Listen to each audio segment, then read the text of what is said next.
Bonjour à tous. Bienvenue dans cette session. Donc, en attendant que le sponsor est en train de défiler, je vais juste appeler Jean-Claude. Voilà, parfait, Jean-Claude arrive. Donc voilà, c'est l'avant-dernier jour des sessions du Studio Agile. Donc, bienvenue encore à tous. Après, je laisserai la parole à Thomas après les sponsors. Bonjour Jean-Claude. Je ne sais pas si tu m'entends. Ah, je ne t'entends pas par contre. Je crois que tu actives ton micro. Bon, j'avais pourtant cliqué dessus, ça va mieux comme ça? Ouais, ça va super bien. Donc, ces derniers temps, vous voyez plein d'event managers différents parce que tout simplement, on s'improvise tous event managers et vu tout ce qui s'est passé depuis le début en tant qu'expérience d'organisation, on voit que la communauté augmente et du coup, bah, tout le monde touche un peu à tout. Donc, c'est un peu tous nos premières fois tout le temps depuis le début, mais je trouve que c'est une super expérience. Je ne sais pas comment tu ressens cette expérience, Jean-Claude. Eh bien, en tout cas, je suis content de pouvoir participer à cette aventure et également de réaliser qu'il y a un enthousiasme incroyable autour de ce thème-là, avec une prise de conscience, bon, qui n'est pas une grande révélation, mais que c'est vraiment une nécessité à l'heure actuelle. Donc j'ai fait connaissance avec pas mal de participants pour finalement confirmer que on n'est pas encore au bout du chemin et qu'il y a encore des efforts à faire. Donc, avec beaucoup d'ouverture, de volonté d'avancer. Voilà. Je ne sais pas toi-même ce que tu en as retiré jusqu'à présent. Ah bah moi, c'était un pur bonheur en fait. Au début, c'est clair qu'on a proposé de faire ça, c'était juste quoi? Tu veux qu'on fasse quoi?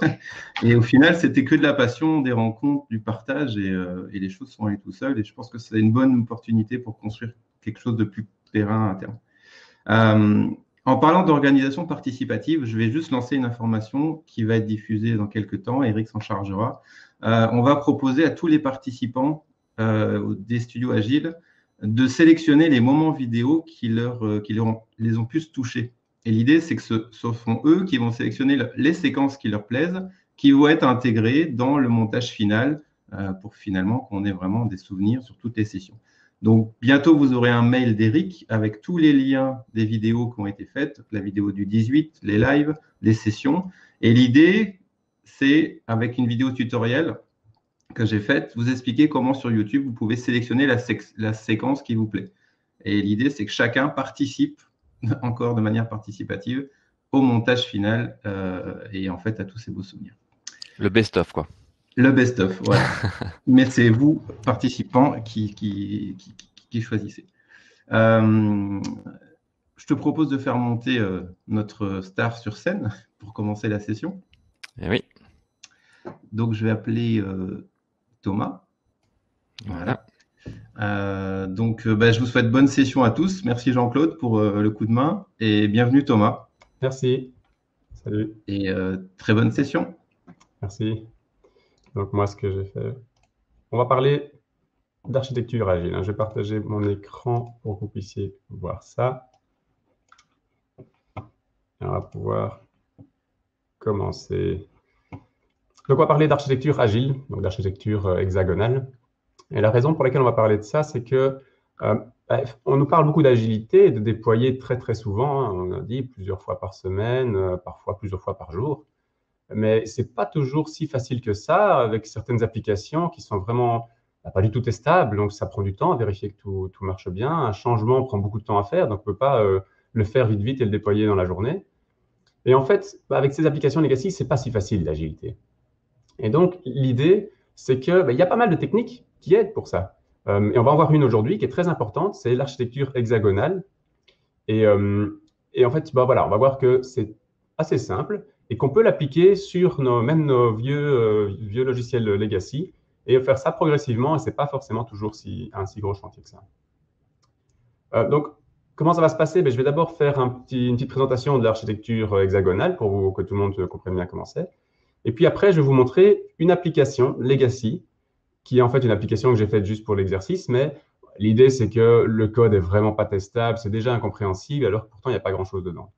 Et puis alors, on va recevoir deux demandes du client, on va devoir implémenter ces changements dans ce code qu'on ne comprend pas. On ne comprend pas et il n'est pas testable, on sait même pas, voilà, on ne sait pas faire grand-chose, ça va être compliqué. Et donc là, on va réfléchir ensemble d'abord sur comment est-ce qu'on peut faire ça, comment est-ce qu'on pourrait obtenir un résultat de façon plus ou moins sûre. Et puis alors après, bah, on va se lancer. Je vais faire le changement devant vous et on va voir ce qu'on peut faire de façon vraiment sûre et progressive sans prendre trop de risques avec cette application Legacy. Les petits détails pratiques, c'est que si vous voulez poser une question à un moment ou quoi, n'hésitez pas. Vous avez qu'à lever la main et alors quelqu'un vous fera venir sur scène et vous pouvez directement me poser la question. C'est plus simple. C'est mieux que vous compreniez directement ce que je suis en train d'expliquer. Donc, on va faire comme ça. Et alors, autre petit détail pratique, c'est que vous avez peut-être remarqué que le plein écran n'est pas toujours de très très bonne qualité dans cette application. Mais en fait, il y a deux façons de mettre en plein écran. Et puisque je vais vous montrer du code, à des moments, ce sera bien d'avoir une bonne résolution. Donc, si vous avez des grosses bandes noires sur le bord de votre image, eh bien, vous avez pris le mode plein écran qui n'est pas forcément le mieux. Je vais vous montrer comment faire l'autre. C'est qu'il faut sortir de mode plein écran. Je vais même vous montrer dans Remo comment ça se passe. Ça, vous voyez derrière la scène, la scène. C'est que si vous avez cliqué sur Full Screen en haut à droite de l'image, c'est pas très beau. Par contre, si vous faites clic droit et Show Control sur une des images, donc celle où je partage mon écran, vous allez voir qu'il y a des nouveaux boutons qui apparaissent, dont un deuxième bouton Full Screen. Et donc, vous appuyez sur ce bouton-là, et là, vous aurez vraiment une image de bonne qualité. Donc, je vous encourage à faire ça si vous voulez voir les choses en détail.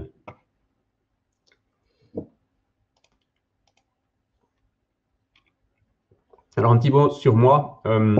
Donc, je suis coach agile technique. Ce que je fais, c'est que j'aide les équipes à déployer plus souvent leurs applications, à pouvoir avoir de meilleurs tests plus sûrs et de vraiment pouvoir aller vers la livraison continue de façon sereine et sans problème. Si c'est quelque chose qui vous intéresse, évidemment, n'hésitez pas à me contacter. J'ai écrit un livre aussi sur les méthodologies agiles. Je donne un cours à l'EFEC, donc en haute école, sur ces méthodologies agiles. Et je fais aussi des vidéos sur YouTube, si ça vous intéresse, des vidéos audio plus techniques, donc notamment le sujet de l'architecture hexagonale dedans. Donc, n'hésitez pas sur ma chaîne Le Développeur Agile. Alors, comme j'ai dit, on va parler un peu théorie, comprendre un peu c'est quoi cette architecture hexagonale. Et en fait, c'est très simple. C'est très simple. L'idée, c'est de prendre toutes les règles métiers qu'on a reçues, donc tout ce que le client nous a demandé que l'application fasse. Et en fait, un maximum de code, toutes les règles, tout ce que notre application fait, on va essayer de le mettre dans un module principal. Ça va être le module central ici, le bleu. Et alors, ce qu'on va avoir, c'est qu'on va avoir d'une part des adaptateurs primaires qui vont en fait être simplement l'interface avec l'utilisateur, l'interface graphique, que ce soit l'interface web, donc pour afficher du HTML, etc., ou une application console, une interface Windows, n'importe quoi qui permet à l'utilisateur d'interagir. Et cette partie-là, on va la garder très, très basique, en fait. Ça va être resté vraiment très, très simple. Ça va afficher les choses à l'utilisateur, prendre sa demande et transmettre les choses plus ou moins telles quelles au module métier, de façon à ce que ce soit le module métier qui fasse un maximum et que l'adaptateur primaire ici, l'interface graphique, elle fasse vraiment un minimum. Notamment parce que ça va être plus difficile de tester ça. Donc, du coup, on veut vraiment le moins de logique possible là-dedans. Et alors, cet adaptateur primaire va parler à un port primaire du module métier. Et ça, c'est en fait simplement une interface que le module métier va publier. Donc, il va publier toutes les interfaces, tous les ports primaires sur lesquels il peut appeler, tout ce qu'on peut faire avec ce module métier. Donc. À côté de ça, on va avoir l'adaptateur de l'autre côté, un adaptateur secondaire. Et la différence ici avec l'adaptateur qu'on a vu juste avant, c'est que ici, c'est plutôt pour tout ce qui est les appels vers l'extérieur. Donc, une fois que le module métier doit aller dans une base de données pour lire une information ou pour écrire quelque chose dans la base de données, ou alors il doit contacter un service web, aller lire un fichier sur le système de fichiers, ou même écrire un log. Tout ce qui est interaction avec l'extérieur de l'application en elle-même, eh bien, tout ça va passer au travers d'un adaptateur secondaire. L'idée, de nouveau, va être que cet adaptateur secondaire doit être très, très simple. Il connaît les détails de comment est-ce qu'on fait la requête SQL pour la base de données, par exemple, mais il reçoit les données presque prêtes et il n'a plus grand-chose à faire pour vraiment pouvoir l'enregistrer dans la base de données. Il ne fait que ce qui est vraiment spécifique à cette base de données ou à ce service web ou au système externe. Mais donc, de nouveau, le moins de logique possible. On ne va pas faire de requêtes SQL trop compliquées avec beaucoup de logique parce qu'on ne veut pas la logique là-dedans qu'on aurait du mal à tester. Alors, on va aussi faire attention à une chose supplémentaire, c'est qu'on aimerait bien que le module métier ne dépende pas de cet adaptateur secondaire. Et le problème, c'est que le module métier doit appeler l'adaptateur secondaire. On voit bien ici, une fois qu'il veut stocker la facture, il va devoir appeler l'adaptateur secondaire pour faire la sauvegarde, c'est normal. Mais même si l'exécution passe comme ça, ben on aimerait bien que, en fait, un changement dans le framework utilisé pour accéder à la base de données ou des choses comme ça, que tous ces changements-là ne puissent pas avoir d'impact sur le module métier au centre. On aimerait bien qu'il soit vraiment indépendant de tout le wrestling. Et donc, pour faire ça, on va essayer d'inverser la flèche qu'on aurait mise normalement dans l'autre sens. Vous voyez ici, la flèche, elle va de l'adaptateur secondaire vers le module primaire, alors que l'exécution, la logique aurait été de mettre la flèche dans l'autre sens. Et donc, inverser cette flèche, c'est ce qu'on appelle le principe d'inversion des dépendances, le D dans Solid. Et donc, finalement, concrètement, ça va être très simple. Ce qu'on va faire, c'est que l'interface qu'on aurait normalement mise, l'interface qu'on aurait mise dans l'adaptateur secondaire ici, qui aurait juste été l'interface, eh bien, je peux stocker une facture. Cette interface, on va la déplacer, on va la mettre plutôt dans le module métier. En fait, c'est le module métier qui va déclarer « j'ai besoin de pouvoir stocker une facture et je vais donner ces données-là sur la facture, voilà ce que je vais faire ». Et je ne veux pas savoir qui va le faire, ce n'est pas ma responsabilité, quand on va me donner quelqu'un qui peut faire ça, qui va implémenter mon interface. Mais moi, je déclare juste que j'ai besoin de ça pour fonctionner. Je ne vais pas me lancer sans ça. Et donc, du coup, ça veut dire que, en fait, si on fait un changement dans l'adaptateur secondaire, ben, le module métier, lui, il ne voit pas la différence. On pourrait même lui donner un autre adaptateur secondaire, il ne voit pas la différence. Donc, il est indépendant de ça. Concrètement, dans le module métier, à aucun endroit, si on est en C# ici, on n'aura aucun endroit du using l'adaptateur secondaire. On ne fera aucune référence à ça, on n'en parlera jamais. Et donc, ça veut dire que un changement, par contre, du module métier, où le module métier dit, bien, je vais donner un champ en plus dans la facture. Là, évidemment, il faudra modifier l'adaptateur secondaire parce qu'il y aura un nouveau champ à stocker. La requête SQL ne sera plus la même. Donc, les impacts peuvent se faire dans ce sens-là, mais ce n'est pas grave parce que les adaptateurs, que ce soit primaire ou secondaire, ce sont des détails. Et ce qui est important, c'est notre module métier. Et donc, ce n'est pas grave s'il y a des impacts dans les modules des détails, on pourra régler ça. Mais on veut surtout protéger notre module métier de tous les impacts. Voilà, alors cette approche-ci, elle va être très très bien pour une autre raison, c'est qu'on va pouvoir maintenant créer des tests XUnit, donc des tests unitaires classiques, et appeler notre module métier au travers des interfaces qui sont donc les ports primaires, laisser tout s'exécuter à l'intérieur du module métier, quelle que soit l'organisation à l'intérieur. Ici, j'ai fait des exemples, mais on peut vraiment mettre ce qu'on veut à l'intérieur, chacun fait ce qu'il veut.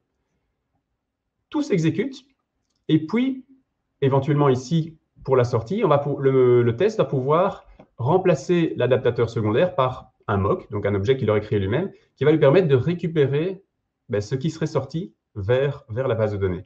Et donc, il va pouvoir appeler un port primaire et puis implémenter le port secondaire pour voir ce qui sort là et vérifier que c'est bien ce qu'il s'attendait à voir. Donc, le test va pouvoir vraiment tester ça bien, évidemment de façon indépendante par rapport à la base de données, ce qui est vraiment notre objectif, puisque ce sera rapide et ce sera vraiment très déterministe. Ce sera toujours la même chose qui se passera, on ne dépend pas de données externes, etc. Donc, c'est vraiment très, très utile. Voilà, alors maintenant, je vous ai expliqué la théorie. Je vais vous présenter maintenant une application qui s'appelle UltraConta. Alors, UltraConta, je vous ai dit, c'est vraiment quelque chose que j'ai créé juste pour l'occasion. Et bien que le code soit vraiment très compliqué, je vais vous le montrer, c'est vraiment pas fait pour être modifié facilement. Le principe et la logique de l'application reste très simple. C'est une application qui va se contenter de prendre des fichiers texte qui arrivent, dans lesquels il y a des commandes. Chaque fichier texte est une commande. Et puis, pour chacun de ces fichiers texte, l'application va créer une facture au format HTML. Donc, il y a des commandes, on va créer une facture pour chaque commande. Et cette commande au format HTML, cette facture au format HTML va être affichée à l'utilisateur dans l'interface web, parce qu'il y a une interface web pour l'utilisateur. Et en même temps, à chaque fois qu'on affiche, on enregistre dans la base de données la facture au format HTML. Donc voilà, c'est tout ce que ça fait. Je vais vous montrer. Voilà, ça c'est les fichiers qu'on reçoit. On peut en ouvrir un. Donc c'est un format vraiment très spécifique, très particulier. On a juste les champs avec les données sur la commande. On voit les quantités, les prix, etc. de la commande. Donc, ça va nous permettre de faire la facture. À côté de ça, je vous ai dit, les factures sont enregistrées dans une base de données ici. Je pourrais vous montrer. Et alors, on a l'application qui est en fait un projet pour ceux qui connaissent ASP.NET, donc en .NET, en C#. C'est vraiment le projet ici, c'est presque le projet de base avec tous les fichiers standards. dans lequel j'ai presque rien modifié à part la partie contrôleur ici.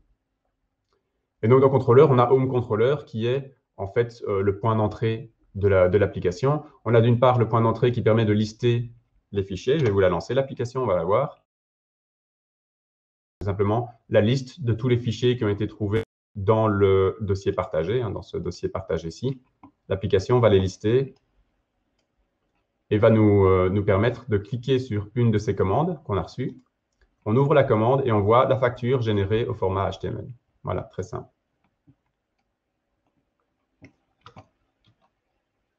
Et maintenant qu'on l'a ouverte, si on regarde dans la base de données, on voit qu'il y a une facture de HTML qui s'est rajoutée dans la table.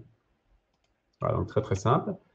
Mais comme je vous l'ai dit, le code, malgré tout, n'est pas très clair parce que la liste des fichiers, ce n'est pas ce qui va nous intéresser, les erreurs non plus. Ce qui nous intéresse, c'est la partie Generate Invoice. C'est aussi un point d'entrée dans notre application. C'est quand j'ouvre cette facture pour la regarder.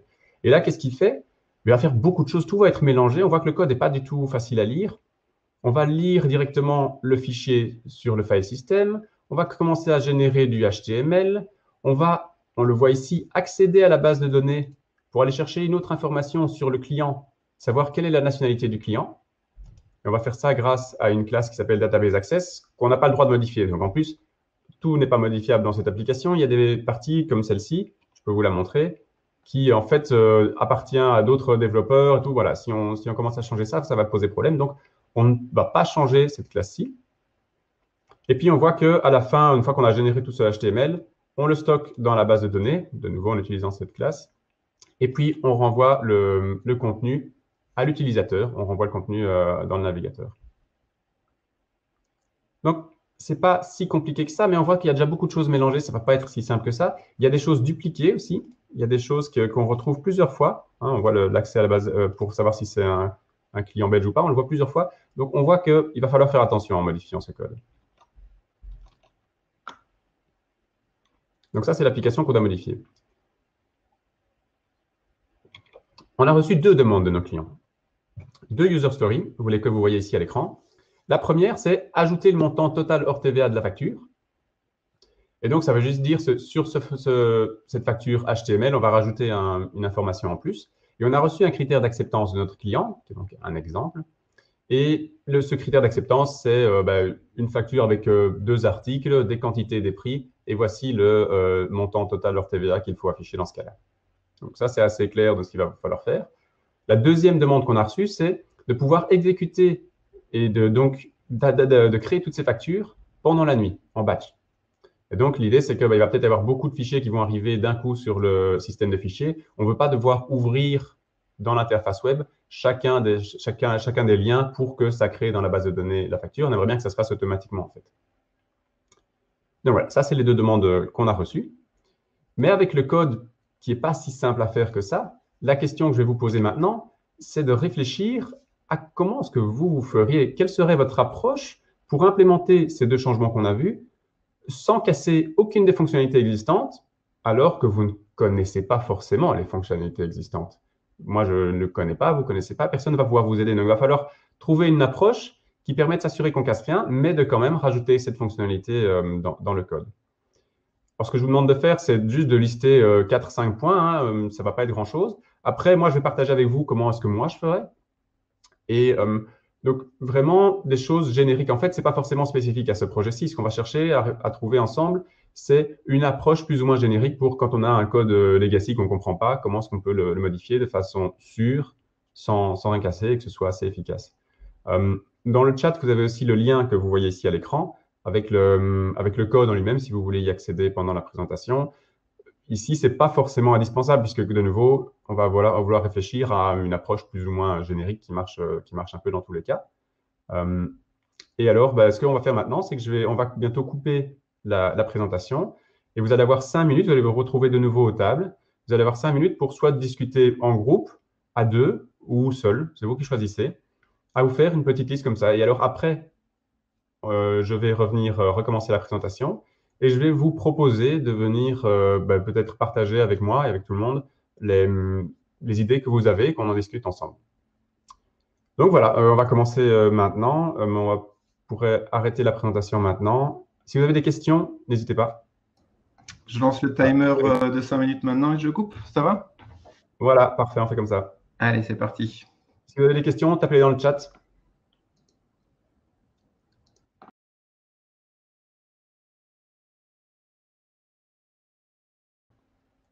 Je ne vois pas, moi, qui lève la main, mais je vois un petit signe, donc je crois qu'il y a des gens qui lèvent la main et qui vont se faire inviter.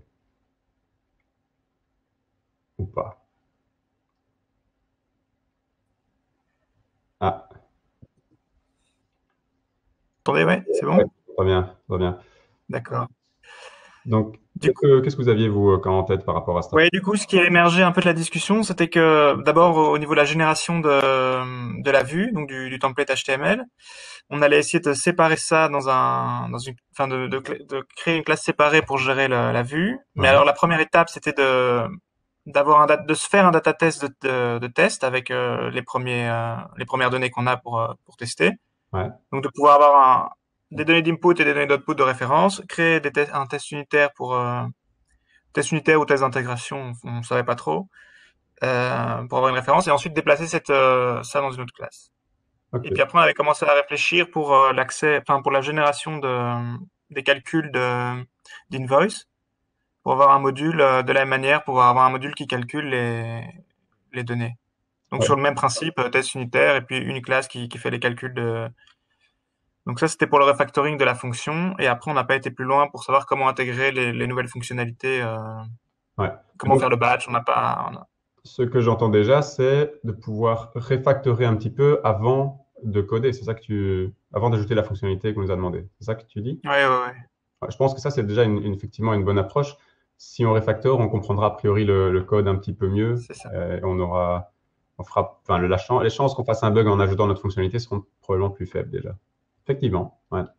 Test unitaire, refactoring et puis ajout de nouvelles fonctionnalités. Ouais, ça semble bien dans un programme. Est-ce que quelqu'un d'autre avait quelque chose d'autre à rajouter par rapport à ça?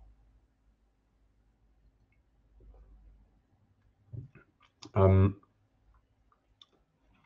S'il n'y en a pas, ben, je vais peut-être partager en tout cas, mes idées à moi. J'ai pas de main qui se lève pour l'instant, donc pour l'instant, je pense que tu peux continuer ta présentation. Ok. Ce que je vais faire, c'est partager mes idées à moi, et puis alors voir s'il n'y avait pas des questions alors. Ah, oh. Je vois Thomas, oui, une petite question qui n'est pas directement technique, mais qui a fait surface quand même, c'est sur la terminologie. Pourquoi hexagonal? Ouais. Voilà. Donc, je te la livre maintenant et tu placeras en fonction de ce qui est pertinent dans ta Ce présentation. qu'on va faire, c'est qu'on va répondre à vos questions maintenant, et puis je vais D'accord. Merci. Merci. Après continuer l'exercice. Donc du coup, pourquoi hexagonal? C'est une bonne question. On va revenir à la présentation que j'avais fait ici. Alors, vous aurez remarqué que j'ai dessiné un hexagone. Donc, en fait, l'architecture hexagonale, ça vient de Alistair Cockburn, qui est un des auteurs du Manifeste Agile. Et en fait, quand il a fait son premier schéma, il a dessiné un hexagone avec cette idée d'avoir les pores qui viennent se brancher comme ça de chaque côté. Et c'est juste la forme qui se prêtait le mieux à l'exemple qu'il avait devant lui, en mettant, je voudrais pouvoir appeler toutes mes fonctionnalités à partir de différentes applications, et je voudrais pouvoir appeler différents systèmes derrière. Donc, en mettant deux de chaque côté, ça lui a donné un hexagone et ça lui a fait une forme qui était très logique. Souvent, du coup, si on veut dessiner ça sur un schéma et mettre en évidence cet hexagone, ce que les gens font, c'est que souvent, ils ont plusieurs adaptateurs pour chacun des côtés. Il n'y a pas un seul adaptateur par côté, sinon on manquerait vite de côtés, parce que s'il faut loguer, écrire, etc. Enfin, voilà. Donc ça, mais au final, le mot n'a pas plus d'importance que ça. C'est vraiment juste la forme du dessin qui est devant vous, quoi. Voilà. Est-ce que ça répond à la question selon toi? Ah, tu es déjà parti, tu es déjà plus en ligne. Bon, si ça ne répond pas à la question, vous pourrez me la reposer. Non, mais je confirme effectivement. Donc voilà. Et cette question, tu as raison, elle était un peu intrigante parce qu'on s'est dit, mais est-ce qu'il y a un lien fort avec le modèle? Mais ici, c'est juste parce que voilà, c'était visuellement comme ça que ça s'est présenté. Oui, ça n'a pas plus d'importance que ça, vraiment. Après, ça donne un nom qui est pratique. Évidemment, ça a été renommé plusieurs fois en d'autres noms, mais ça s'appelle aussi Ports and Adapters. Mais bon, c'est bien plus tard que le nom est venu, et donc du coup, c'est toujours pareil, c'est plus facile de... Tout le monde a déjà entendu le premier nom, il vaut mieux rester... Oui, hexagonal, c'est très joli. Mais Merci. porte adaptateur, ça correspondrait plus en fait à ce qu'on fait là ici. Parce que vous avez vu, il y a juste des ports, des adaptateurs, et c'est tout. Ok, Voilà. je te laisse continuer. Merci. Ouais. Je sais que j'avais entendu une autre question sur le lien avec MVC. Eh bien, donc MVC, c'est un pattern vraiment spécifique pour afficher pour pouvoir séparer le modèle de la vue et du contrôleur qui va faire les actions. Ça, c'est un modèle qu'on va plutôt appliquer dans notre projet de présentation, en fait, donc dans l'adaptateur primaire, et qu'on n'a pas forcément besoin. Mais bon, après, les design patterns s'appliquent aussi de façon plus ou moins flexible à d'autres choses, donc pourquoi pas. Mais l'idée, souvent, ici, on va voir nos contrôleurs dans l'application web. On va le voir dans l'exemple après, de toute façon. Si vous avez d'autres questions, n'hésitez pas à les poser.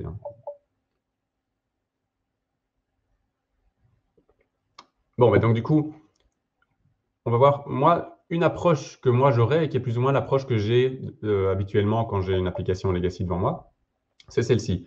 C'est d'abord commencer par dessiner. Moi, je vois des classes, des trucs, etc.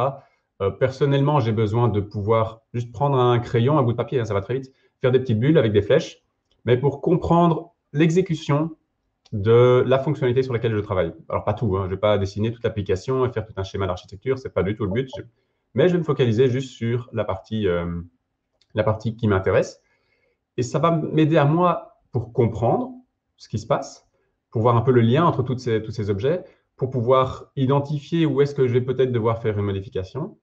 Mais surtout, c'est indispensable, si je suis en pair programming avec quelqu'un, je voudrais que cette personne-là puisse aussi, qu'on puisse discuter en fait sur quelque chose de visuel, sinon on se comprend vraiment pas bien. Et puis voilà, si en mob programming, etc., c'est encore plus important, ça peut être au tableau, voilà, mais ça doit être quelque chose d'assez facile à faire et qu'on jette à la fin, hein, c'est juste pour la discussion, pendant qu'on travaille sur cette fonctionnalité, quoi. Donc, première étape, le schéma. Bon, après, une fois que je sais où je veux faire mon changement, c'était effectivement très bien vu. Je vais vouloir avoir des tests.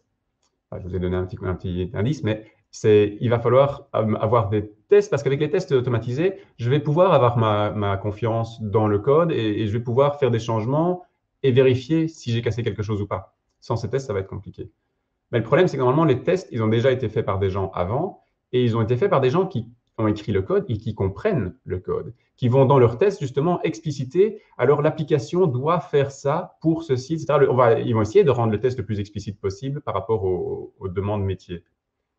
Et ici, on n'a pas du tout ça. Ces tests, c'est vachement pratique pour avoir la liste de tout ce qui est en fait à retester si je viens faire une modification, mais là, on ne l'aura pas. Donc du coup, ce qu'on va faire plutôt, c'est les tests qu'on va appeler les tests de caractérisation. Ça, c'est un terme qui vient de Michael Feathers, qui s'y connaît assez bien en code legacy. Et donc, l'idée de ce test-là, en fait, c'est que c'est un test qu'on crée sur du code qu'on ne comprend pas. Et l'idée, c'est on envoie des inputs et on voit ce qui vient en output. Et quoi que ce soit qui vient en input, on décide que ça, c'est la bonne réponse, en fait. On n'est pas là pour vérifier que le code fait bien ce qu'il faut. On lui demande ce qu'il répond dans ce cas-là, et on garde ça, et on met ça dans le test. Et donc, en fait, on va verrouiller ce comportement-là, et on va en faire avec d'autres inputs, différents inputs, et chaque fois verrouiller sur qu'est-ce qui se passe quand je mets ça comme input, qu'est-ce qui se passe quand il y a ça et ça et ça. Et puis, à un moment, en fait, on sera dans une situation bien plus fiable, puisqu'on pourra faire des modifications dans le code et avoir ces tests qui nous disent, je ne sais pas si c'était bon avant ou pas, mais en tout cas, c'est plus ce qu'il y avait avant. Maintenant, l'output n'est plus ce que j'avais avant avec cet input-là. Et ça va nous permettre vraiment d'avoir ce filet de sécurité sur un code qu'on ne comprend pas pourtant. Donc ça, c'est vraiment super.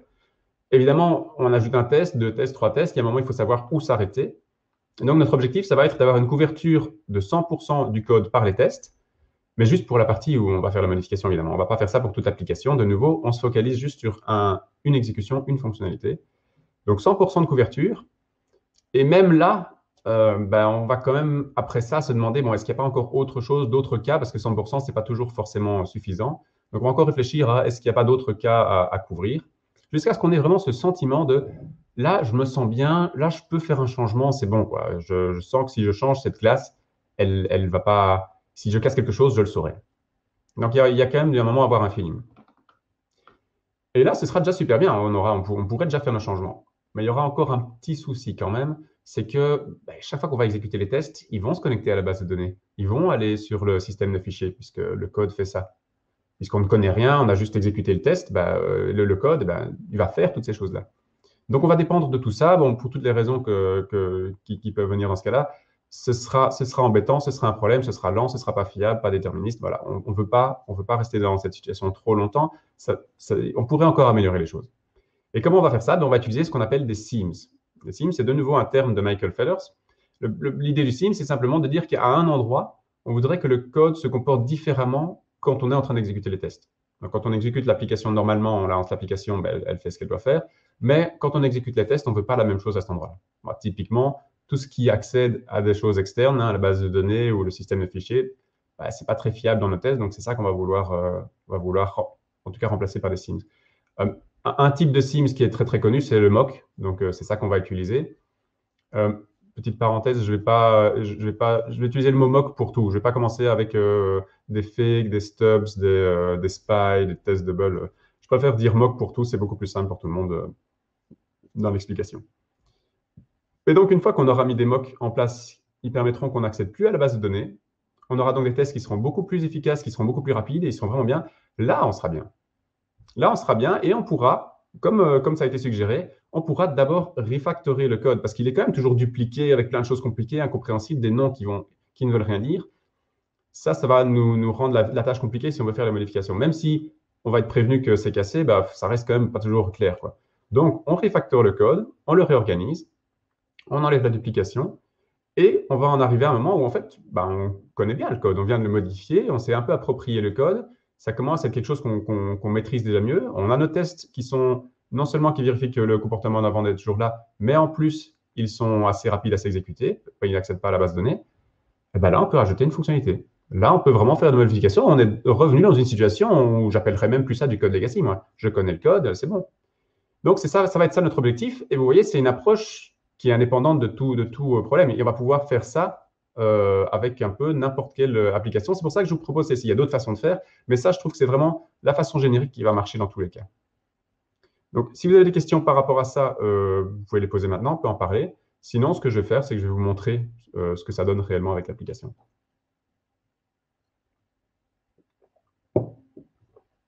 Bon, j'ai pas l'impression qu'il y ait des questions. Donc, la première étape, je vous ai dit, c'était quoi? Faire un schéma. Alors ici, je ne l'ai pas fait sur papier, je vous fais un beau petit schéma de PowerPoint, mais vraiment l'idée, c'est que ça aille très très vite. Il ne faut pas faire un truc joli. Qu'est-ce qu'on a sur ce schéma? L'application très simple. Une requête qui arrive de l'utilisateur. Dans Home Controller, c'est là qu'on a vu qu'il y avait pratiquement tout le code. Home Controller va directement lire dans le dossier pour voir s'il y a des nouveaux fichiers. Il va vous prendre le fichier. Est-ce que tu dois présenter un schéma? Parce qu'on ne te voit que toi pour l'instant. Je ne sais pas, est-ce que tu parles de schéma? Je ne sais pas si tu dois… D'accord. Alors ça veut dire qu'en coupant tout à l'heure, le partage, c'est coupé. Ça, c'est dommage. Super. Donc, tout à l'heure, je parlais en montrant ce slide-là. Ça permet d'avoir les idées un peu plus structurées. Mais vous les avez dans le PDF, de toute façon, qui est aussi partagé dans le chat. Et donc, ça, c'est les différents points que je viens de présenter. Le schéma, donc, le voici. Il est très, très simple. Merci pour ta remarque, Frédéric. Et donc, l'idée, c'est que le Home Controller ici, suite à une requête, va directement accéder au système de fichiers. Et alors, utilise la classe Database Access qu'on avait vu, qui va lire dans la base de données pour avoir la nationalité du client de la commande, et qui va aussi insérer dans la base de données la nouvelle facture qui a été générée. Donc ça, c'est ce qu'on a discuté jusqu'à présent. Ce qu'il y a de particulier maintenant, c'est qu'on dit, la prochaine étape, c'était quoi? Ajouter un test. Donc, on va ajouter un test qui va simplement appeler le code comme l'utilisateur le ferait. Il va appeler le point d'entrée de notre application. Tout va s'exécuter. On va appeler toutes les dépendances. On va faire toutes choses. On va rajouter la facture dans la base de données, comme on avait dit. Donc, on voit qu'absolument tout devient vert ici. Tout va être couvert. Ça va être notre premier objectif. On va faire ça. Finalement, c'est assez simple. On regarde notre code ici. Donc, je vais vouloir tester Generate Invoice qui est ici dans mon contrôleur. Pour ça, j'ai déjà un projet de test ici. Il est vide, il n'y a absolument rien dedans. Donc, je vais faire un test. Je ne sais pas trop comment je vais l'appeler. Souvent, c'est bien d'avoir des noms très spécifiques qui expliquent exactement quelle est l'intention qu'on a derrière ce test, qu'est-ce qu'on veut, quel est le comportement qu'on veut tester. Ici, je ne comprends même pas. Donc, je vais rester sur des choses assez simples pour l'instant et je vais les améliorer si je peux après. Donc, ici, je sais que je veux finalement tester la génération de la facture. Bon, on va appeler ça comme ça. j'aurai besoin d'un contrôleur.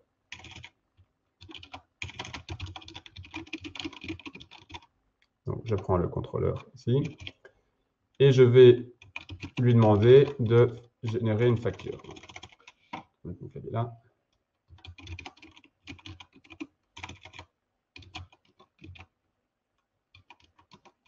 Il faut lui dire quelle est la référence de la facture qu'il doit prendre dans le dossier.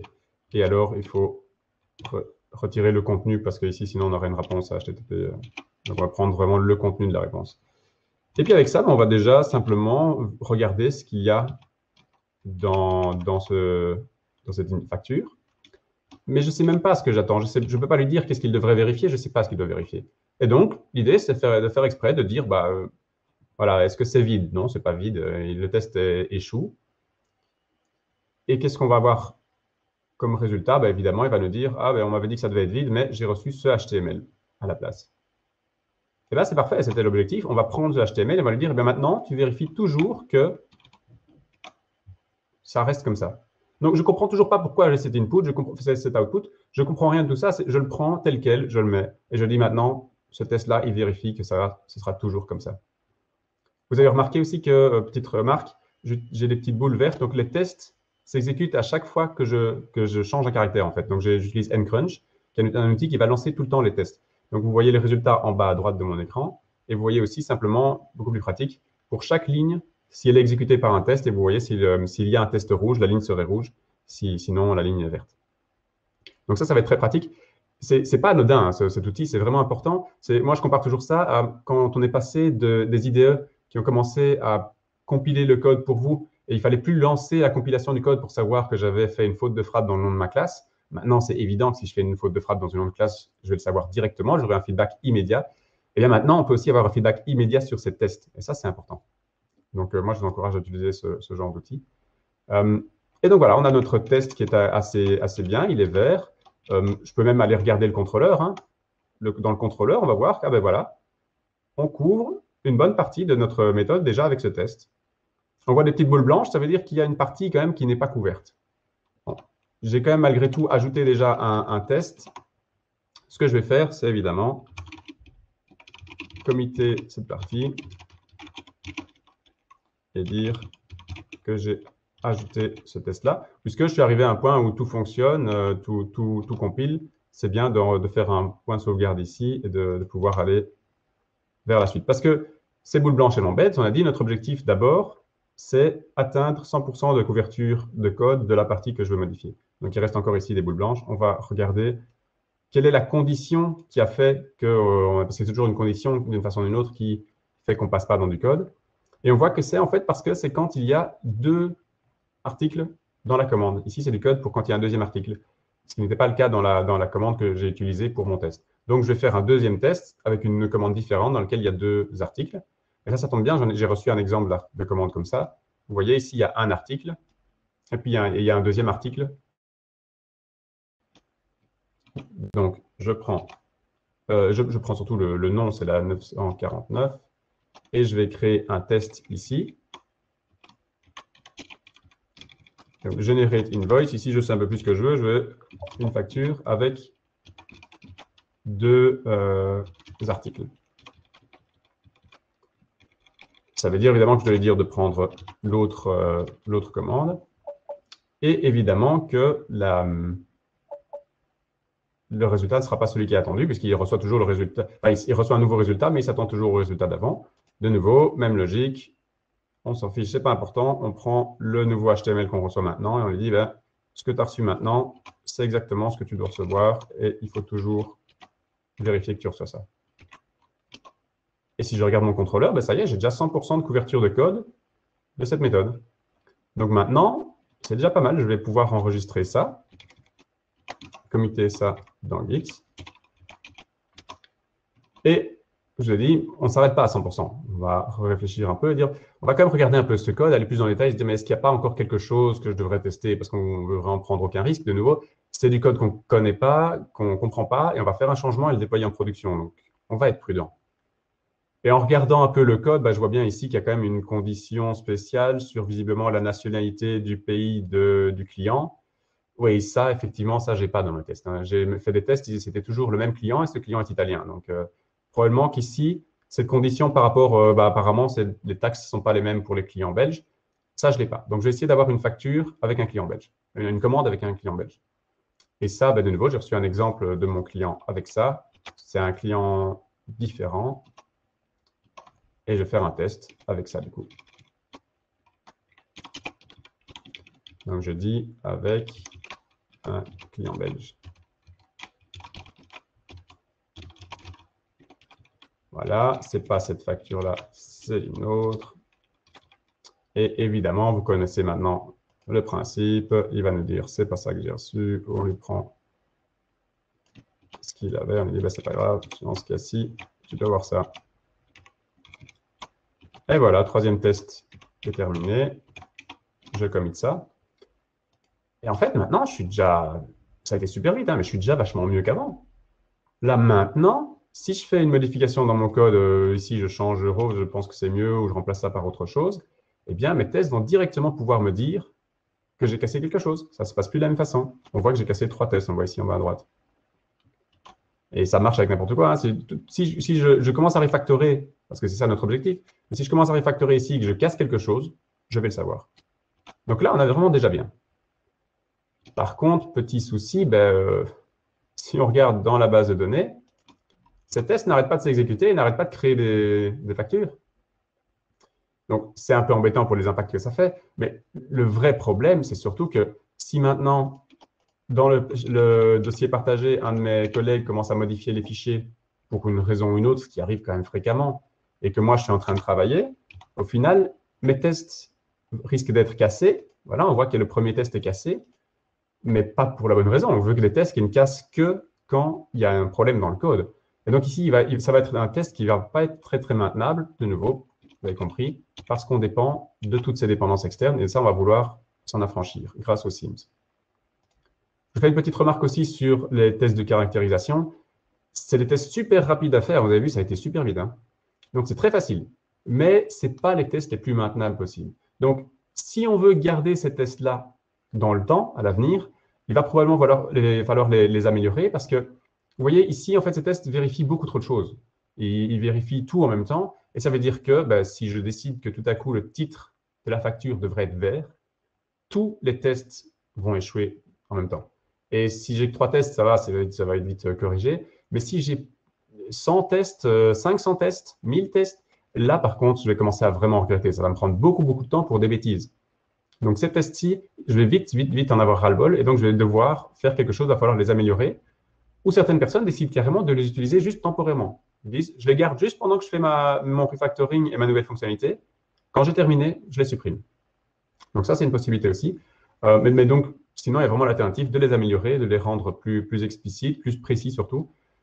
Tout ça, c'est des choses qu'on ne va pas faire maintenant parce que ce n'est pas le sujet, on ne peut pas tout couvrir maintenant. C'est des choses que, si ça vous intéresse, contactez-moi. Mais l'idée, c'est vraiment que dans cette présentation, ces tests-ci, je ne vais pas les rendre lisibles, ils ne vont pas être terribles et je ne fais aucun effort par rapport aux tests, hein. Par contre, le principe, je pense qu'il est assez clair ici. On va relancer les tests pour que tout soit vert avant d'aller plus loin. Voilà, donc maintenant, tout est vert. En fait, on est dans cette situation-ci maintenant. On a nos tests s'exécutent et touchent à tout. Ce qu'on aimerait bien maintenant, c'est pouvoir, on avait dit avec des SIEM, pouvoir remplacer le code qui accède à des systèmes externes et pouvoir faire en sorte que dans les tests, on n'accède pas au système externe. Donc pour ça, ce qu'on va faire, c'est qu'on va prendre ces petits bouts de code qu'on n'aime pas et on va les isoler. Comme ça, ce sera plus facile de les remplacer. Donc c'est la prochaine étape. La prochaine étape, vous le voyez ici sur le schéma normalement, c'est de prendre ce bout de code et le mettre dans, on va prendre trois classes différentes qui vont nous permettre d'isoler un accès bien spécifique chacune. Et puis, évidemment, l'objectif, ce sera qu'on pourra remplacer un de ces appels, une de ces classes par un mock, et vous verrez, du coup, on ne fera plus réellement l'appel, on pourra renvoyer ce qu'on veut dans notre test. Donc ça, c'est notre objectif. Mais de nouveau, approche agile oblige. Ce qu'on va faire, c'est se concentrer sur faire des petites choses où ça continue à fonctionner. Donc là, on va extraire ces nouvelles classes, mais le code continuera à accéder à la base de données, au système de fichiers. Ce n'est pas un problème. On fait d'abord ça, on committera. de nouveau, à chaque fois que je commit, c'est partagé avec tous mes collègues. Je vais pouvoir travailler sur la même branche que eux parce que ce code continue à fonctionner 100%, il n'y a pas de souci. Et après seulement, je regarderai pour les mocks. Donc, je reviens ici à mes tests. Donc, en fait, dans le code, je vais essayer d'identifier, j'ai dit qu'on allait extraire certaines parties, je vais essayer d'extraire vraiment juste la ligne qui m'embête, le petit bout de code qui m'embête. Il y a d'une part, clairement ici, cette ligne-là qui va lire le fichier. Alors ça, c'est celle qui nous embête pour l'instant. Donc, comme j'ai dit, on le prend, on l'extrait, et on va le mettre dans getOrder. On va faire une petite classe, faire une helper méthode, qui est donc simplement une petite classe privée de cette classe-ci, et qui est statique dans ce cas-ci, avec juste la ligne qui nous embêtait. Donc, on l'a déjà un peu extraite. Bon, on va faire ça avec toutes les parties qui nous embêtent. Donc, on a ici le getCustomerCountry, ça nous embête aussi. Donc, on va faire une classe, une helper méthode en bas avec ça. Idem ici. Bon, ça a le même nom, donc c'est pratique. Je fais juste ça. Et alors, le troisième endroit, c'était quand on sauvegarde la facture. Là aussi, on va devoir faire store invoice ici. Et donc, on voit qu'on a nos trois petites helper méthodes sur le côté. Tout fonctionne toujours. On a le code qui nous embête, qui est un peu plus séparé, mais on n'a rien changé. L'application fonctionne toujours. Je peux toujours la lancer, la mettre en production, pas de souci. Eh bien, je vais committer ça.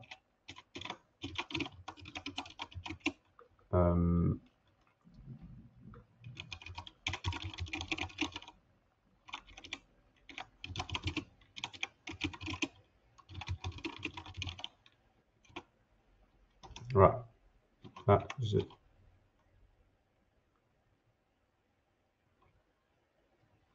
j'ai pas sauvegardé le fichier. C'est pour ça que ça n'a pas sauvegardé. Voilà.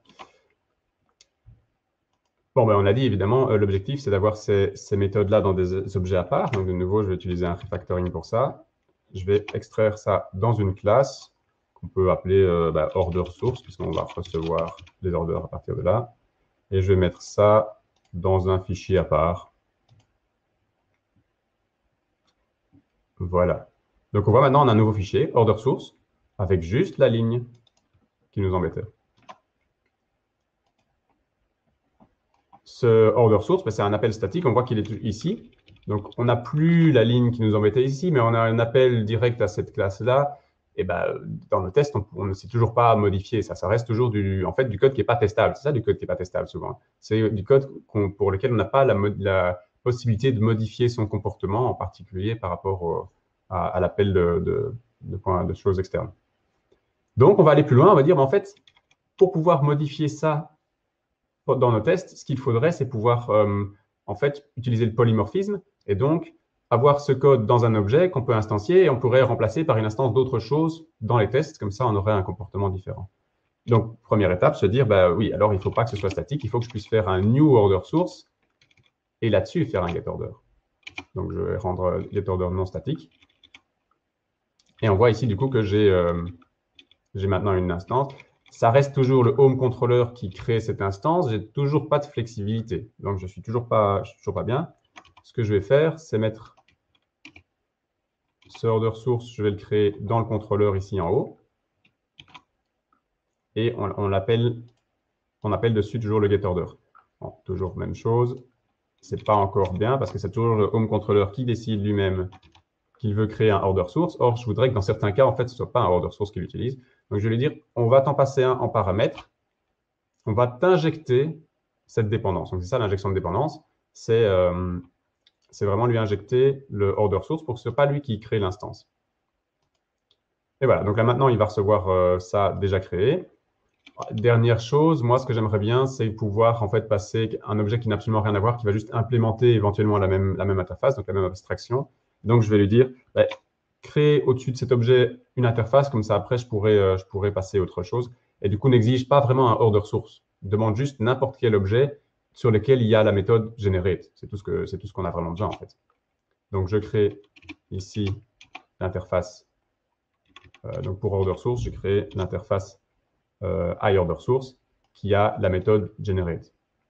Donc, vraiment, c'est très simple. Hein. C'est un objet avec une méthode et une interface qui dit qu'elle a cette méthode. Je vais revenir dessus. Et ça veut dire évidemment que dans notre contrôleur, maintenant, on peut lui dire, ah, ben, en fait, voilà, maintenant, tu vas recevoir n'importe quel objet qui a cette méthode generate, mais tu ne sais pas exactement quelle est l'implémentation réelle derrière. Ce n'est pas à toi d'exiger une implémentation particulière. Et donc, maintenant, si on regarde notre test, on voit qu'au contrôleur, on lui passe ce new order source. Donc, finalement, si je regarde mon schéma, on a bien fait la partie order source déjà, où on lui passe un order source, c'est bien injecté, etc. Mais ça reste un order source qui appelle toujours les fichiers sur le file system. Je vais déjà committer ça parce que j'ai déjà quand même fait pas mal.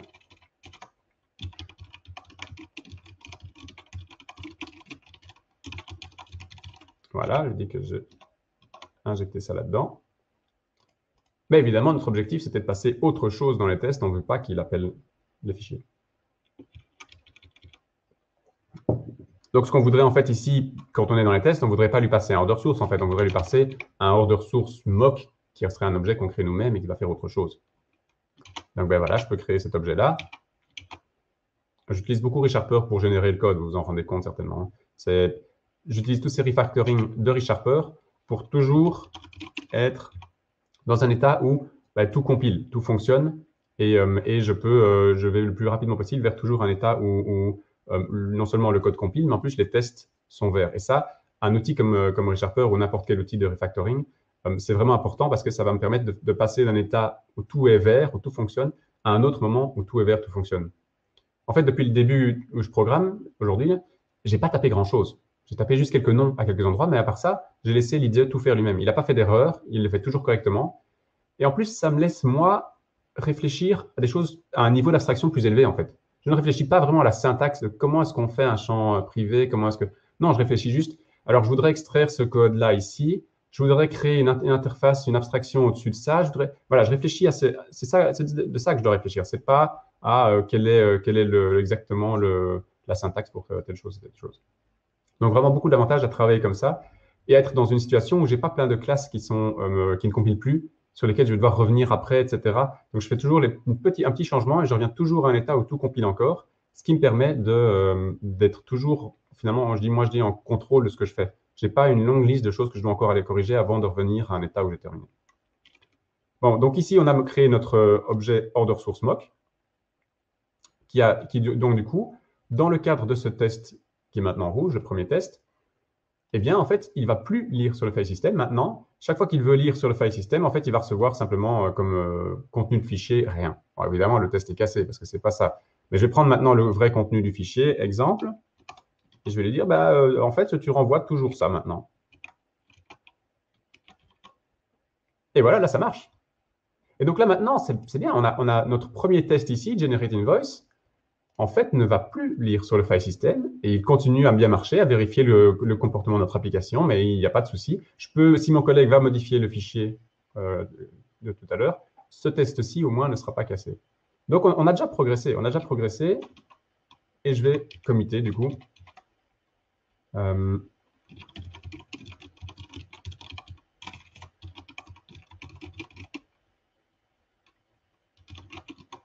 vais mettre le nom du test. Voilà, et donc du coup, maintenant, il ne me reste plus qu'à faire la même logique, puisqu'on voit que les autres tests, par contre, utilisent encore le vieux order source, enfin, ils utilisent encore la vraie implémentation qui va lire les fichiers. Et donc, je passe ça, et donc progressivement, et ce mot n'est pas anodin, hein, progressivement, je fais un test à la fois, et vous voyez qu'à chaque fois, je commit quelque chose qui peut être envoyé en production. Mes collègues peuvent mettre ça sur trunk, sur master, et que ça parte en production, il n'y a pas de souci. Et petit à petit, je retire comme ça les dépendances, tout doucement. Donc ici, order source mock, dans le deuxième test, là, forcément, il reçoit toujours le contenu du premier fichier que j'avais mis. Il ne reçoit pas vraiment le contenu du fichier 949. Donc ici, je vais devoir mettre une exception, dire si l'order reference, c'est plutôt l'autre facture, donc la 949, le contenu que tu dois renvoyer, c'est plutôt, je vais aller le chercher ici, le contenu dans ce cas-ci, c'est plutôt celui-ci. Voilà, et là, on a déjà de nouveau un deuxième test qui n'appelle plus le file system. Évidemment, je vais déjà commiter ça.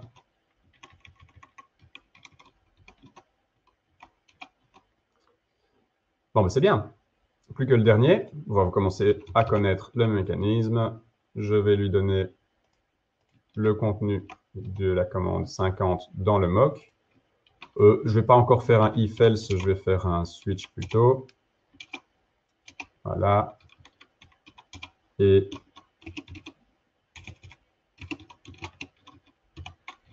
donc, c'est dans le cas de la commande 950. Si un des tests demande ça, eh bien, le contenu qu'il faut lui donner, c'est ceci. Et voilà.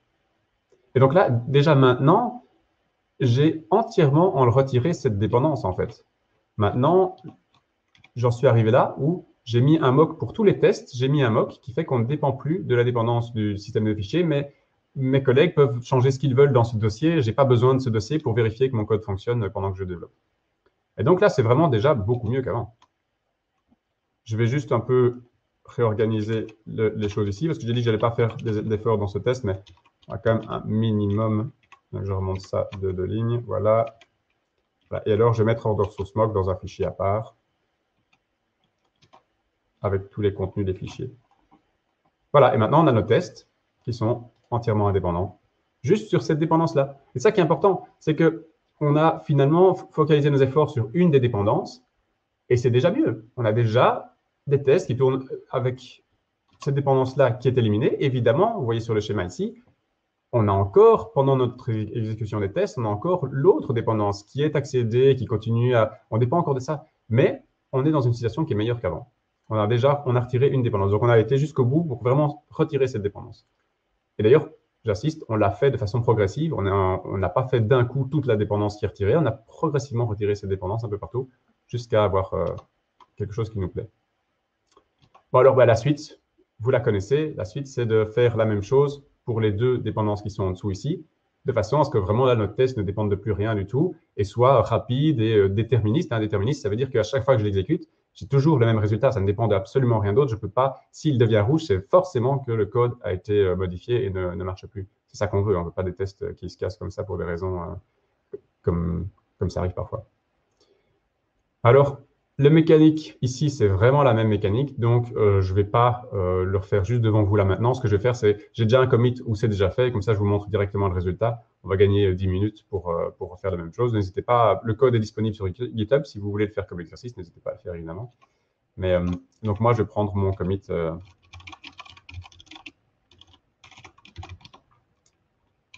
où j'ai déjà tout. Ah, j'ai pas commité le dernier changement. Je vais retirer tout ça.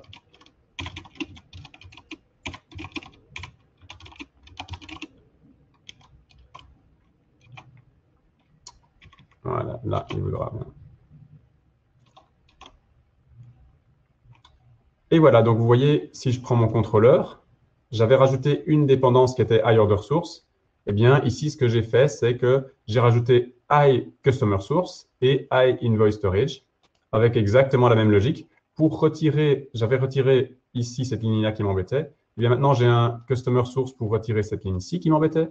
Et j'ai un InvoiceStorage pour retirer cette ligne-ci qui m'embêtait, qui étaient donc les 3 helper méthodes qu'on avait extraites. Et donc, pour cette interface, chaque fois, pour CustomerSource, on a la vraie implémentation qui contient la ligne qui m'embêtait. Et puis, on a le mock dans lequel il y a des valeurs bidons qu'on renvoie juste pour le test.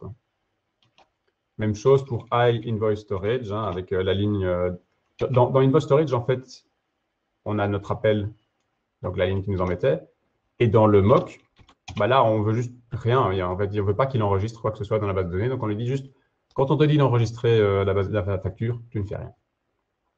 Ce qu'on ferait ici, certainement pour aller plus loin, c'est de vouloir enregistrer cette facture, comme je vous l'ai expliqué dans la partie théorique, au début de la présentation, c'est que invoice, on pourrait l'enregistrer dans un champ, dans une propriété du mock, de façon à ce que le test puisse en plus aller vérifier aussi ce qui aurait été envoyé à la base de données. C'était un peu l'objectif aussi. Donc ça, on va pouvoir faire ici avec notre mock qu'on a fait nous-mêmes. Je ne vais pas le faire ici parce que ça complexifie un petit peu le code, mais donc voilà, ça c'est quelque chose qui serait très facile à faire et qu'on voudrait probablement faire, parce que pour l'instant, nos tests de caractérisation ne font que vérifier l'output de l'utilisateur. mais on ne vérifie jamais en fait les impacts qu'on est censé avoir sur le système externe. Donc ça, c'est ce qu'on va pouvoir commencer à faire avec ces mocks. Voilà, donc si vous avez des questions, et si je viens de faire un bond d'un coup, peut-être que y a des choses pas claires, n'hésitez pas à le demander maintenant, parce qu'on va continuer avec d'autres concepts.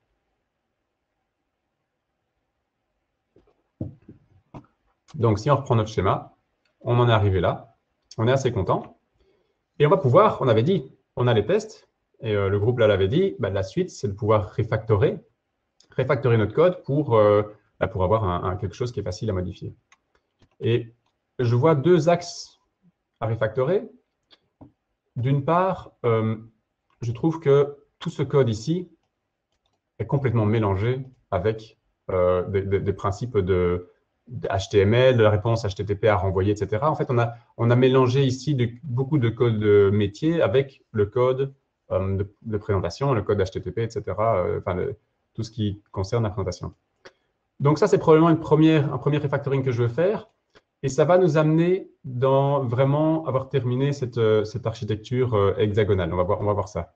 Donc, parce que c'est vraiment une étape assez simple. En fait, je vais prendre juste tout le code ici qui m'embête, et c'est pratiquement tout le code. Et sur le schéma, ce code-là, où est-ce que je vais le mettre? Eh bien, je vais le mettre dans un objet à part, qui contiendra tout ce que j'appelle finalement vraiment le code métier. Et on laissera dans Home Controller tout ce qui concerne la présentation, afficher le web, etc.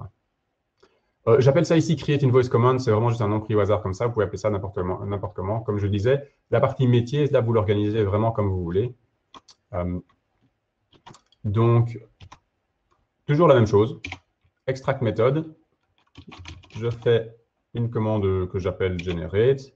Donc, d'abord, j'extrais les lignes que je veux dans une méthode, une helper méthode spécifique pour ça.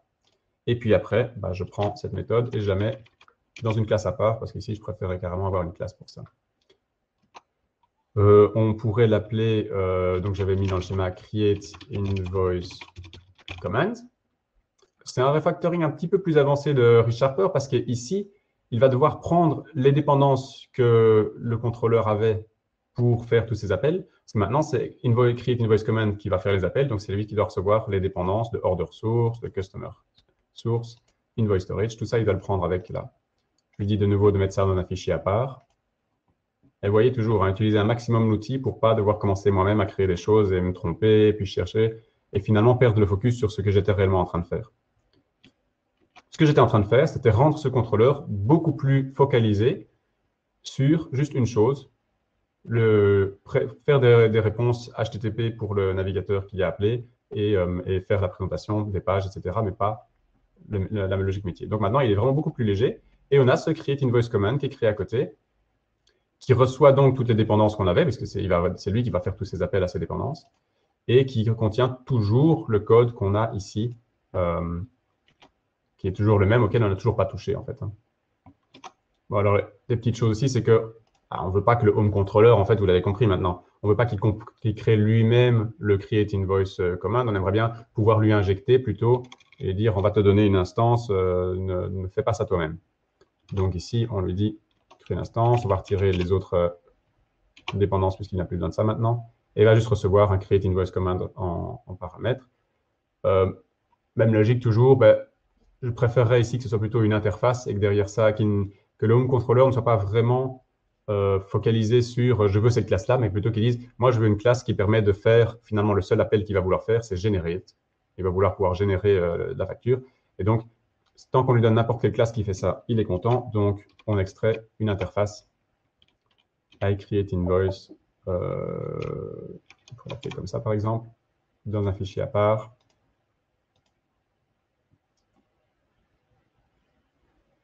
Et maintenant, donc, que notre commande implémente cette interface. L'interface qu'on a créée, elle est vraiment très, très simple. De nouveau, c'est juste n'importe quelle classe qui a generate, qui a la méthode generate, peut convenir pour notre contrôleur.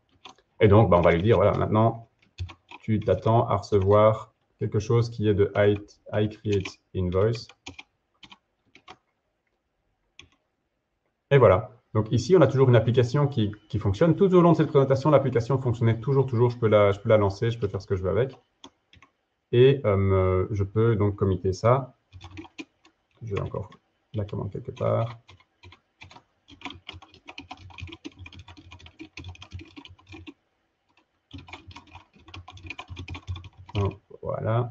message.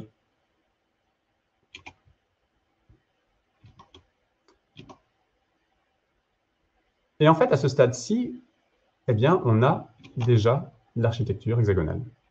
En réalité, on a déjà tout ce qu'il nous faut. On a déjà des interfaces pour appeler le code métier. On a des interfaces qui identifient quels sont les appels externes qu'on veut faire. Dans les faits, on a l'architecture hexagonale. Par contre, ce n'est pas du tout explicite. On ne le voit pas du tout. Que si quelqu'un vient là-dedans, il ne va rien comprendre. Ça, tout est mélangé au même endroit. Ce n'est pas très clair. En plus, de toute façon, ce serait quand même bien d'isoler les choses techniquement pour éviter les soucis. Donc, la prochaine étape, ça va être de réorganiser tout ce code, en fait. Donc là, j'ai créé Create Invoice Command. Tout fonctionne bien comme ça. Mais en fait, ce que je pourrais faire, c'est déplacer tous ces fichiers pour que chaque chose soit vraiment explicite, avoir des modules séparés et nommer les choses bien. Donc, en fait, mon objectif, ça va être d'avoir 3 modules différents, 3 projets différents, dans lesquels je vais pouvoir isoler les choses. Donc, c'est vraiment juste déplacer les fichiers. Ça, de nouveau, ça prend un petit peu de temps, de déplacer les fichiers, etc. Je ne vais pas le faire juste là devant vous. Ce que je vais faire, c'est prendre un commit où c'est déjà fait. Ça prend juste 5 minutes. C'est vraiment facile, mais il faut mettre les bonnes références, etc. On ne va pas perdre notre temps à faire ça. Avant que je fasse ça, je vais quand même encore insister sur une chose, c'est que maintenant, le code de cette commande, comme je vous l'ai dit, on a vraiment la situation dont on rêvait. On a les tests qui sont parfaits, etc., sur ce code qui est bien isolé. Donc, on a refactoré le code dans son ensemble pour aller vers une architecture de plus en plus hexagonale. Il reste encore une étape à faire, mais ici, qui est juste de réorganiser les fichiers, mais bon, sinon, on a tout. Ici, pour répondre à la demande de notre client, qui était de modifier, ne l'oublions pas, la facture et le format et de rajouter un champ dedans, on va devoir encore travailler vraiment sur le contenu ici.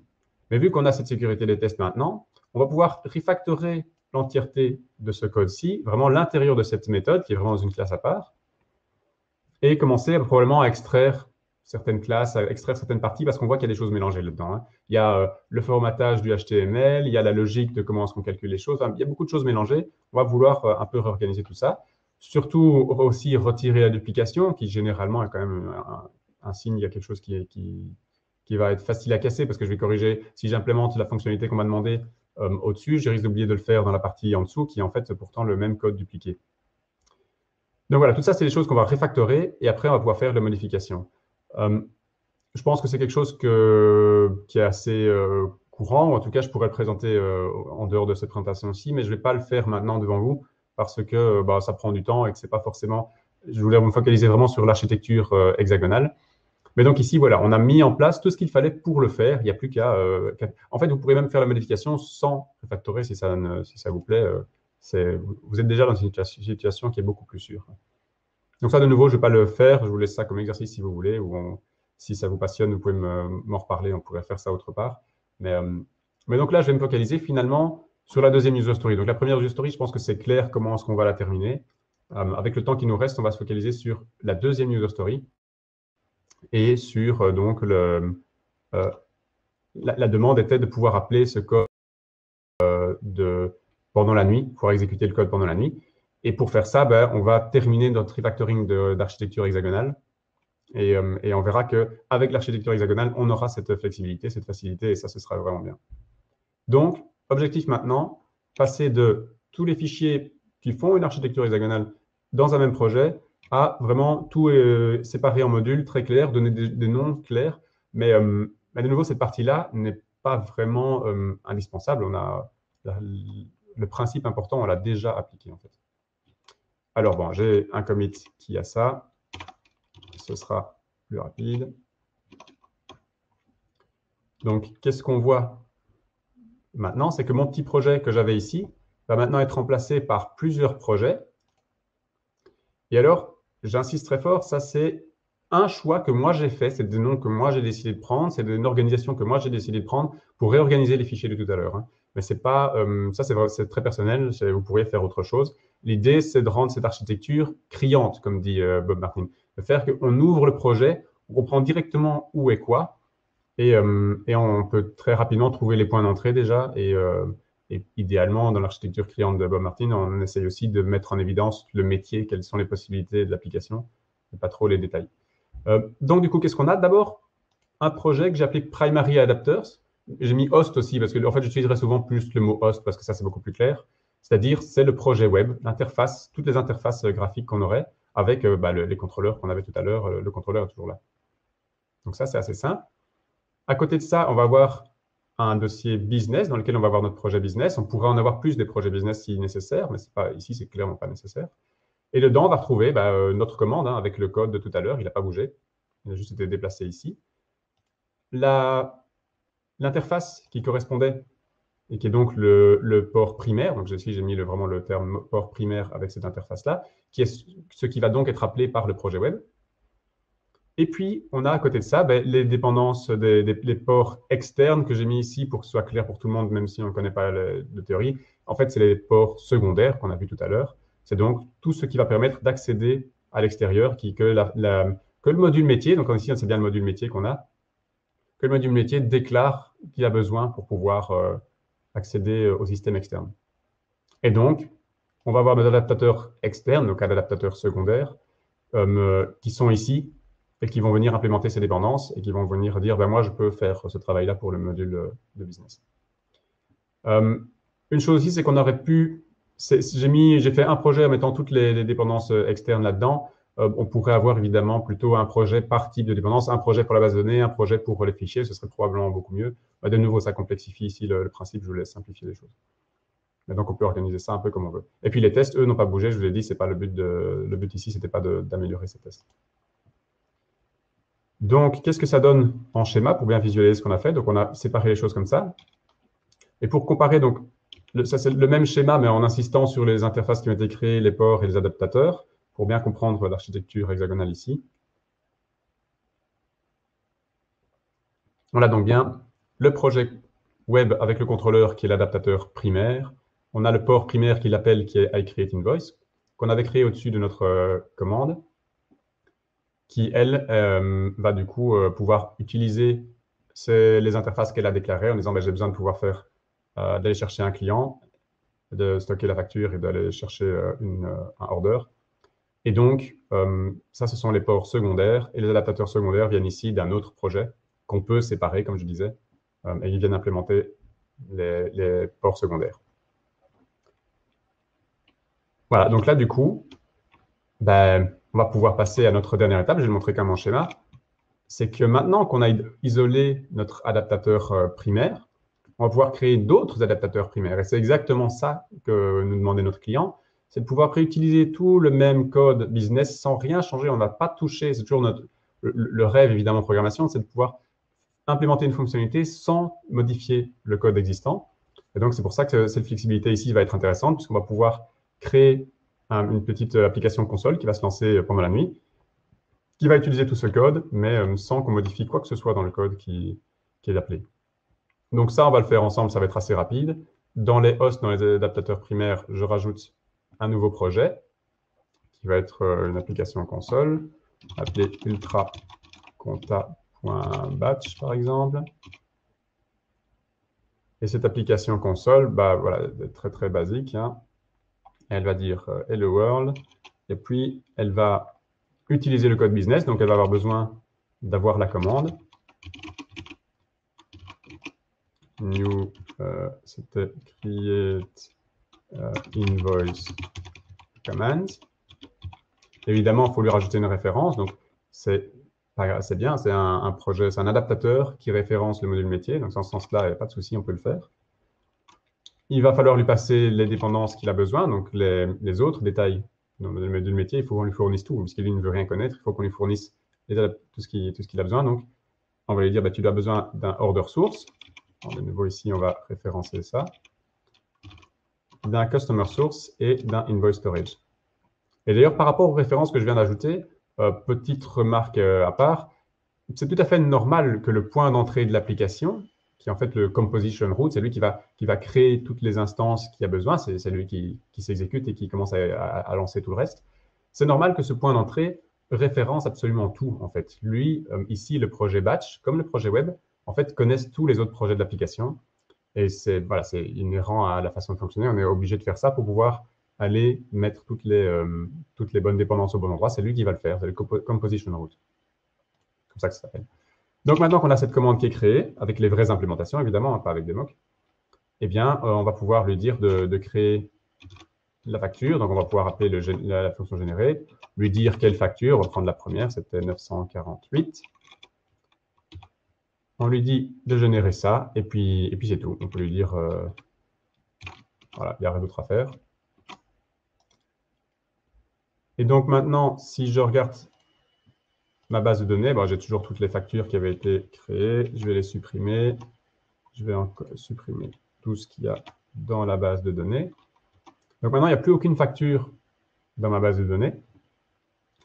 Et je vais pouvoir lancer mon application console qui va lire la commande et appeler le code business qu'on a bien vu et qui crée donc la commande. Donc ici, on voit, ça a été très vite, mais c'est déjà terminé, ça s'est exécuté. Il a dit Hello World et puis il s'est arrêté. Voilà, c'est fini. Et si je regarde dans ma base de données, je vois qu'il a créé la facture comme le client demandait. Et donc, vous voyez, c'est cette approche, et c'est un peu ce que vous avez suggéré par vous-même, c'est cette approche de faire beaucoup de travail de préparation. Ça, c'est typiquement la programmation agile. On va préparer les choses de façon progressive, où on est toujours dans un état où, en fait, on a juste un peu modifié le code, mais tout fonctionne toujours. On continue à le committer et à l'envoyer en production avec tous les changements des autres collègues. Mais à la fin, on fait un dernier petit truc, et là, il y a la fonctionnalité qui apparaît. Il y a un dernier petit truc qui fait qu'on utilise tout ce qu'on avait déjà préparé, tous les refactoring qu'on avait fait, parce que le code, maintenant, est vraiment prêt à accepter ce changement. On a un code qui est fait pour pouvoir rajouter ici un fichier batch. Et donc, c'est vraiment beaucoup plus facile à ce moment-là. Voilà, donc maintenant, on est dans cette situation où on a rempli la deuxième user story, on l'a réalisé. Donc, vraiment très important. Ici, l'architecture agile, ça nous aide beaucoup, mais face à du code legacy, c'est important d'avoir cette approche de programmation agile, où on fait que tout fonctionne toujours à tout moment. Au point, vous avez vu que moi, c'est carrément, je reste jamais plus que quelques secondes sans que mon code compile et tous les tests soient verts. Ce qui permet de, alors, dans certains cas, c'est plus long que ça, mais dans le cas ici, c'était vraiment très, très court.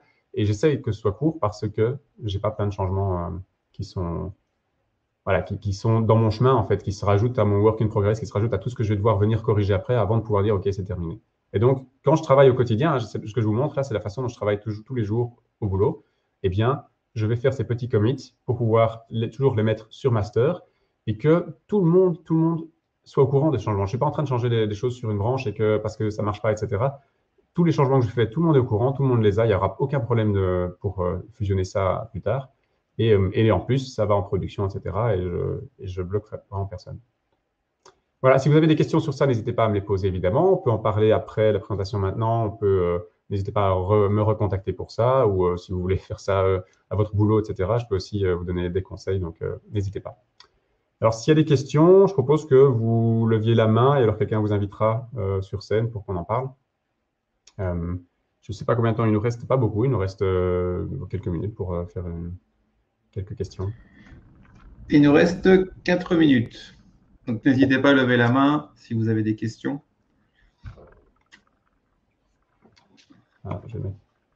J'ai pas de main qui se lève. Non, mais c'est que c'était super clair. Ou alors, qui écoute. Ah oui, ça pourrait être clair, c'était clair. C'était sympa de voir le développement en live comme ça. C'était totalement à l'aise que du coup, ça donne presque envie de redévelopper, dit. J'espère. Peut-être si j'ai pu créer des vocations, ce serait génial. Mais j'aime bien l'approche que tu as qui est beaucoup basée sur le mindset, quoi. Comment, rendre agile, l'architecture agile. Moi, j'ai vraiment vu ça et vécu ça avec ta présentation. Ah ouais, c'est cool, c'est cool. Mais comme j'insiste vraiment à chaque fois que c'est pas quelque chose de théorique, moi je fais ça au quotidien, c'est comme ça. Ça se voit. Ça a beaucoup d'avantages et c'est tout à fait faisable. Faut juste, au début, c'est un peu compliqué en fait. Alors, quand on essaye, c'est un peu ouf. On a vite tendance à penser que ça va prendre, c'est vraiment trop lourd, que ça fait perdre beaucoup de temps. Mais en fait, quand on a l'habitude, ça fait pas perdre du temps parce que c'est juste la façon normale de faire. Moi, quand j'ai pas de test, je sais plus trop comment je dois faire. Je fais, mais je vais pas changer ça va se casser. Qu'est-ce que je fais? Donc, c'est une question d'habitude. Ouais, voilà, mais tu vois qu'il y a un mindset en fait à avoir qui est vraiment qui est important, quoi. Ouais, mais c'est une question de nouveau de pratique et d'habitude et éventuellement d'avoir travaillé avec des gens qui fonctionnent comme ça aide évidemment. Hein, si vous pouvez avoir directement, enfin, vous gagnez beaucoup de temps avec quelqu'un qui vient vous montrer et le faire avec vous. Pair programming, très important dans l'extreme programming, hein, on veut vraiment le faire ensemble. Et c'est comme ça qu'on apprend à faire les choses bien ensemble et à partager la connaissance dans toute l'équipe, plutôt qu'à être dans son coin, à faire à sa façon et finalement jamais vraiment apprendre des autres et de ne pas voir, ou alors essayer par soi-même, mais on évite de bloquer, on évite d'être découragé et on laisse tomber. Mais à plusieurs, ça va vraiment vite. Et, surtout si quelqu'un a déjà l'expérience de l'avoir fait, ça va. C'est pas si compliqué que ça finalement. Non, ça n'a pas l'air. Toujours pas de questions, donc personne ne lève la main. Non, Ce que je te propose, c'est de terminer tout doucement. Si tu as un message en fait en résumé à faire passer à ton auditoire. Non, restez vert. Restez toujours dans le temps, c'est tout. Ouais, je pense que la conclusion était là déjà. Ok, super. Bah écoute, je te propose de terminer la session. Très bien. Pour information, donc, tout a été enregistré, donc les replays sont disponibles.